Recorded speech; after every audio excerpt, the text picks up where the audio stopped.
Ultimate Girls Trip. Let's get into it. Drop that beat.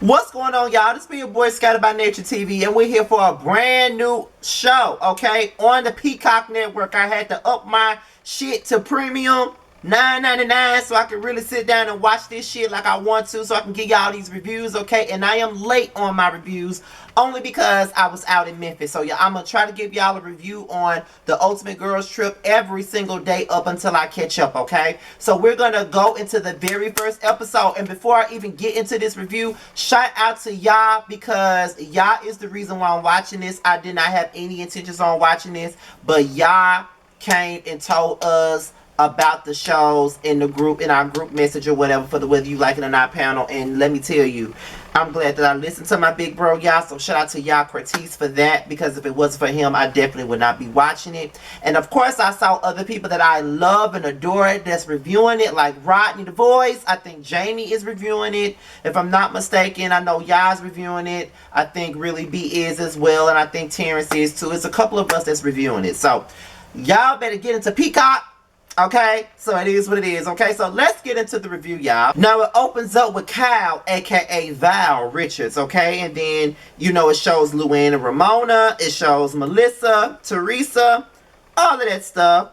And then they were all on FaceTime with the person that's over the house, talking about the bedrooms. And Kenya pretty much was saying that she knows she gonna get the master bedroom. She don't care what nobody got to say. She know that she gonna get the master. So then, Kenya and Cynthia, they're in the truck together. They just getting themselves ready to meet up with the other girls on the jet. And then Melissa and Teresa are in the car together. And basically, Melissa tells Teresa that Ramona called her a scarecrow.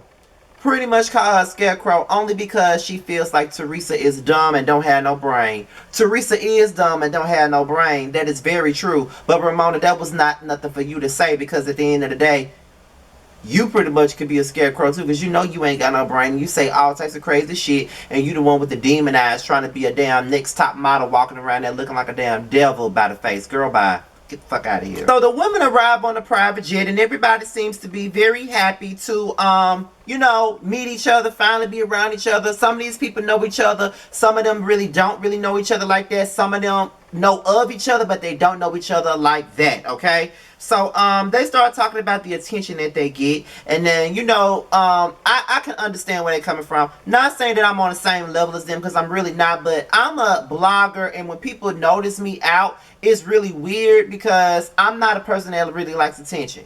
You know what I mean? Like, I'm always very shy, always taken aback when people notice me. But they're on a higher platform, so they gotta understand that, bitch, you gonna get noticed. It don't matter what you think or what you say, bitch. They gonna notice you. They're gonna point you out. They want to see you, girl.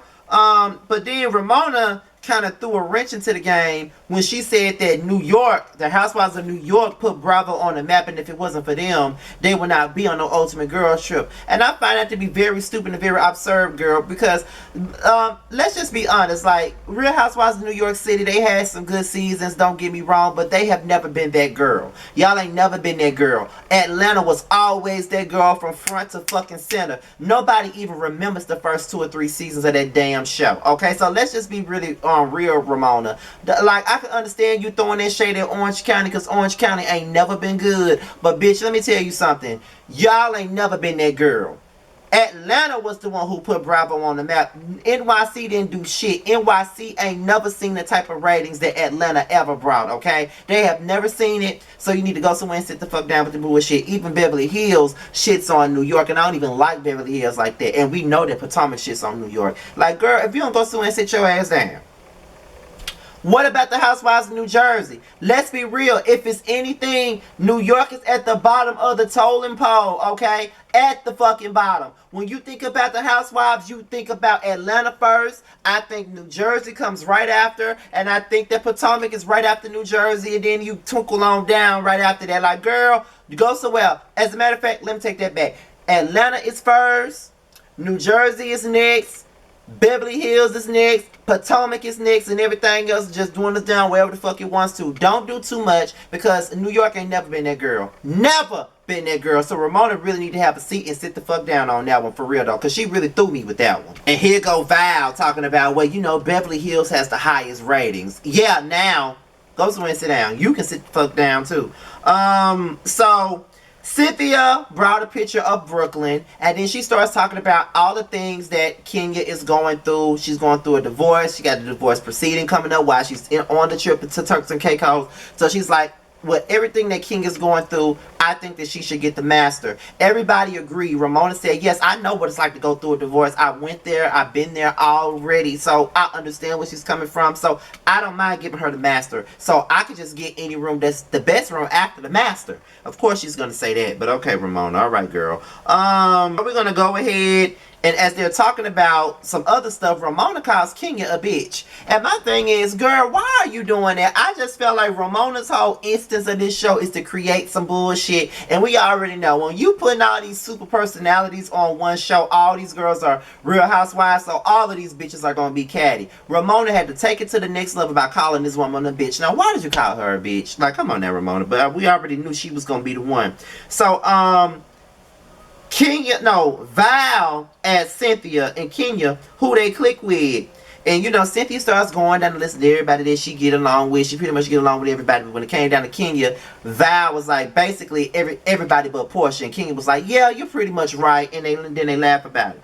So then Ramona starts the fight about the room. She goes on looking for a room, not even trying to, you know, do nothing else. She's just trying to go and get the best room of the house. Being typical Ramona, she always do that. She even did that on Real Housewives of New York City. Like, girl, Ramona has always been that. And what's really crazy about this shit is growing up, because I started, well, I ain't gonna say growing up because I was a grown ass man when the show first started. Let's be clear. But when I was watching New York, I liked Ramona. But the reason why I probably like Ramona is because I hated Jill and I hated Luann. So anybody that was on Jill and Luann's side, I always hated them. I was always a fan of Ramona, Bethany, and Alex. And Sonia. Those four I loved. But as time went on, I just saw them for who the fuck they are. I don't like Bethany no more. I don't really like Ramona no more. And I don't really care for Sonia drunk ass either. And Alex not even on the show no more. So it is what it is. So I don't know. But I don't fuck with Ramona. She doing too much. So then Cynthia and Teresa started talking about Ramona's behavior. And they just started talking about how she's acting. They're talking about how ridiculous she's being, how she called Teresa a scarecrow and all types of stuff. So they're really not, the girls are not here for Ramona and her antics, and I don't blame them, because Ramona is doing way too much in this situation already. Then Ramona starts questioning her actions and all of that stuff, and then Melissa and Kyle, they talk to Joe Gorga on FaceTime. I don't know why Melissa got to call Joe. Every time there's something going on, Melissa got to call Joe. Girl, grow up here. So then Kyle and Melissa was in their bedroom, and they learned that there has been a leakage. Somebody is telling what's going on the set of the show. Somebody is going around talking about it. And the person on the picture seems to know Kenya, so they assume that it might be Kenya that's the one that's leaking the tea about what's going on the Ultimate Girls Trip. Next thing you know, they're having dinner. Ramona apologizes to Kenya for calling her a bitch and for everything that she's been doing. But even when she gave the apology, it's kind of like it fell on deaf ears, because Ramona don't know how to apologize. All she know how to do is say, well, I'm sorry. But she don't understand that. And it took Cynthia to pull Ramona to the side to really tell her how she's acting and how she's, you know, rubbing everybody the wrong way. So Cynthia did the right thing by pulling her aside, away from everybody, so it won't look like a gang up type of situation, to let her know what's really going on, because she really needs to know what it really is, because she's doing too much. Teresa then confronts Ramona about calling her a scarecrow, and I guess Ramona apologized for that shit too. Later on down the line, Kyle and Ramona started talking about the body issues, and Kyle was basically saying that her body is not like everybody else, and she's always had a body issue. We get to see a different side of Ramona, where Ramona is encouraging Kyle to show off her body a little bit more, embrace her beauty just a tad bit more, and all of that other stuff. So that was a good time to see Ramona in that instance. But any other instance on this damn show, she was doing way too much. Now I know it came across like I'm running through this review, but my camera is on the verge of dying, and I don't want it to die right now. So that's why I kind of flew through this review, but I'm gonna let this thing charge up and go back and watch episode 2 again so I can give y'all a review on that. And I know I gotta do some Yes for the Messes. I'm still kind of behind on my videos, but child, this is my review on the very first episode of the Ultimate Girls Trip. Be sure to like, rate, comment, and subscribe to my channel. If you want me to follow you back on my IG, be sure to hit me up in the DMs, hashtag Team Scotty, and I will definitely follow you back. My Twitter and my IG will be down below, and be sure to click the notification bell so you can be notified whenever I drop a video. Alright, you guys, until my next video, I will holler at y'all later. Peace out. We can always find our way to a fun moment, even in the shady bunch.